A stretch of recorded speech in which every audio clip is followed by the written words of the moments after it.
Hi friends, ఒకానొక సమయంలో బుస్లింగ్ అనే నగరంలో కోజీ అనే యువకుడు ఉండేవాడు. అతను చాలా మోడర్న్ పిల్లాడు. డిజిటల్ యుగంలోని సవాళ్లను ఎదుర్కొంటూ ఉంటాడు. అయితే కోజీ తనకున్న అనేక సమస్యలతో పాటు అందరికంటే భిన్నంగా మరో సమస్యను ఎదుర్కొంటూ ఉన్నాడు. అదే మాస్టర్బేషన్, హస్త్ర ప్రయోగం. ఈ హ్యాబిట్ అతన్ని చాలా ఇబ్బంది పెడుతూ ఉంటుంది. గిల్ట్గా కూడా ఫీల్ అయ్యేలా చేసింది. తనకంటూ ఉన్న ఆశయాలను, విలువలను బయటికి వ్యక్తం చేయలేకపోతుంటాడు. నిరంతరం చాలా ఆందోళనగా, చిరాకుగా, అభద్రతతో ఉంటాడు. ఆ తర్వాత ఒకరోజు అతను చాలా ప్రశాంతంగా ఉండాలని నగరమంతా తిరుగుతూ ఉంటాడు. ఆ నగరంలో ఒక చోట ప్రశాంతమైన వాతావరణంలో అందమైన గార్డెన్ని చూస్తాడు. అక్కడే ఒక చిన్న ఇల్లు కూడా కనిపిస్తుంది. ఆ ఇల్లు నచ్చి వెంటనే ఆ ఇంట్లోకి అడుగు పెడతాడు కోజీ.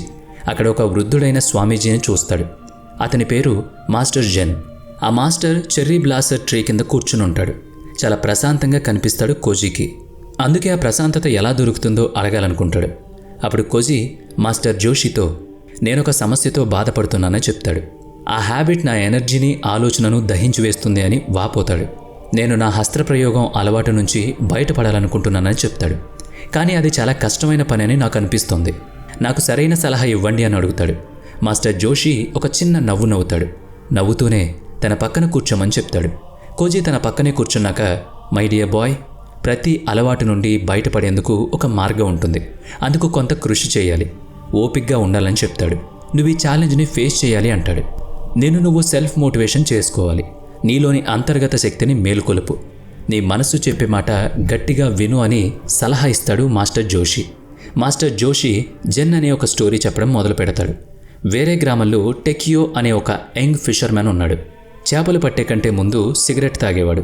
సిగరెట్ తాగాకే చేపలు పట్టడం మొదలుపెట్టేవాడు. సిగరెట్ తాగితేనే తను బాగా చేపలు పట్టగలనని భావించేవాడు. కానీ వాస్తవంలో సిగరెట్ అతన్ని ఆరోగ్యాన్ని పాడు చేస్తుంది, నరాలను బలహీనపరుస్తుంది, పట్టు తప్పేలా చేస్తుంది. ఇలా ఉండగా ఒకరోజు ఒక పెద్ద వయసున్న మనిషి ఆ ఊళ్ళోకొచ్చాడు. అక్కడికి వచ్చిన ఆ పెద్ద మనిషికి టేకియా అలవాటు గురించి తెలిసిందే. అప్పుడు ఆ టేకియా దగ్గరికి వెళ్ళి, నిజంగా నువ్వు నీ పనిలో మాస్టర్ అవ్వాలనుకుంటున్నావా అంటూ అడుగుతాడు. అప్పుడు టేకియా అవునని వెంటనే సమాధానమిస్తాడు. అప్పుడు ఆ వృద్ధుడు వెంటనే టేకియా చేతిలోని సిగరెట్ని తీసేసుకుంటాడు. దాన్ని అక్కడే ఉన్న నదిలో పారేస్తారు. టేకియా ఆ చర్యకు ఆశ్చర్యపోతాడు.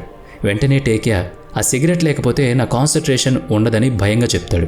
అప్పుడు ఆ వృద్ధ ఫిషర్మ్యాన్ చిరునవ్వు నవ్వుతాడు. నిజంగా నీ ఆలోచనలు స్థిరంగా ఉంటే, నీ మనసులో పనికి సంబంధించిన సంకల్పం ఉంటే, బయటి పరిసరాలు, బయట విషయాలు నిన్ను ఏం చేయలేవని, ఎటువంటి ప్రభావం చూపలేవని చెప్తాడు. ఆ మాటలన్నీ అతని మనసులో గట్టిగా నాటుకున్నాయి. ఆ తర్వాత నుంచి అతను సిగరెట్ తాగకుండానే చేపలు పట్టడం మొదలు పెడతాడు. మొదట్లో చాలా కష్టంగా ఉండేది. ఏదో కోల్పోయినట్టు భావించేవాడు. మెల్లగా వర్తమాన పరిస్థితులను అర్థం చేసుకోవడం మొదలుపెట్టాడు. చుట్టూ ఉన్న పరిస్థితులను అర్థం చేసుకున్నాడు. చేపలు చిన్న కదలికల్ని కూడా చాలా నిశ్చితంగా గమనించాడు. నెమ్మదిగా వాటిని చాకచక్యంగా ఎలా పట్టుకోవాలో నేర్చుకున్నాడు. సిగరెట్ లేకుండా ఒడుపుగా చేపలను పట్టుకోవడంలో ఇప్పుడు అతను మాస్టర్ అయ్యాడు. గతం కంటే కూడా ఎక్కువ నైపుణ్యాన్ని సంపాదించాడు. ఈ కథ చెప్పి కాసేపు ఆగుతాడు మాస్టర్. కోజీ కాసేపు ఆలోచించుకోవాలని మౌనంగా ఉంటాడు. మై డియర్ బాయ్, నీ అలవాటు కూడా సిగరెట్ లాంటిదే. నీ అలవాటు అతిగా మారి నీ శక్తియుక్తుల్ని విధ్వంసం చేస్తోంది. నీ అలవాటును నెమ్మదిగా వదిలేసుకోవాల్సి ఉంటుంది. అందుకోసం నువ్వు ఎలా మార్చుకోవాలో ఆలోచించుకో. ఒక క్లారిటీ తెచ్చుకో. ఏ పని ఎందుకు చేయాలో, దాని ఉద్దేశం ఏంటో ఆలోచించుకో అని చెప్తాడు.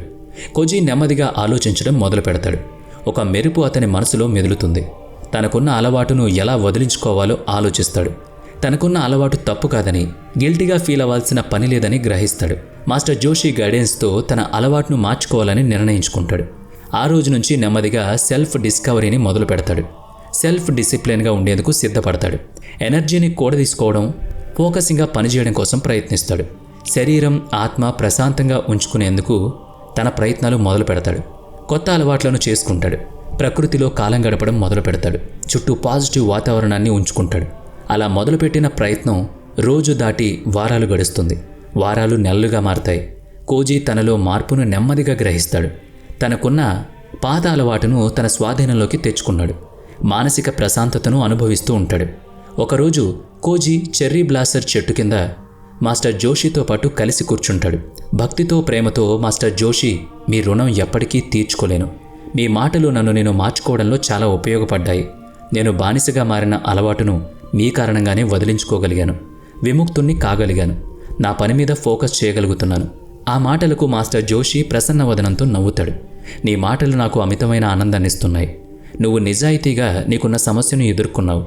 వాటి నుంచి బయటపడేందుకు మార్గాలను వెతుక్కున్నావు. నేర్చుకోవడం అనేది జీవితకాల పాఠమని గుర్తుంచుకో. ప్రతి అడుగు సెల్ఫ్ ఇంప్రూవ్మెంట్ కోసం ఉపయోగపడుతుంది. నీ శక్తియుక్తులను వెలికి తీయడానికి ఉపయోగపడుతుంది. ఆ తర్వాత కూడా కోజీ తన ప్రయాణాన్ని అలాగే కొనసాగించాడు. మాస్టర్ జోషి చెప్పిన మాటల్ని జీవితాంతం ఆచరించడానికి ప్రయత్నించాడు. అతని ప్రయాణంలో ప్రతిరోజు అతను మరింత ప్రశాంతంగా గడిపేందుకు తోడైంది. జీవిత లక్ష్యం ఏంటో స్పష్టంగా తెలిసింది. ఎలాంటి వ్యసనాన్నైనా వదిలించుకోవాలంటే సెల్ఫ్ అవేర్నెస్ ఎంత ముఖ్యమో తెలుసుకున్నాడు.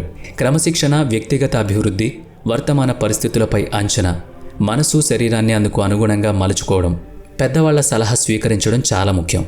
ఇవన్నీ పాటించినప్పుడు ఎలాంటి ఛాలెంజెస్ అయినా చాలా తేలిగ్గా ఫేస్ చేయొచ్చు. మనలో శక్తి సామర్థ్యాలను బయటికి తీయొచ్చు.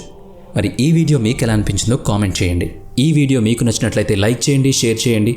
ఇలాంటి మరిన్ని వీడియోస్ కోసం మన ఛానల్ని సబ్స్క్రైబ్ చేసుకుని పక్కనే ఉన్న బెల్ ఐకాన్పై క్లిక్ చేయండి. నెక్స్ట్ వీడియోలో మళ్ళీ కలుద్దాం. Thanks for watching.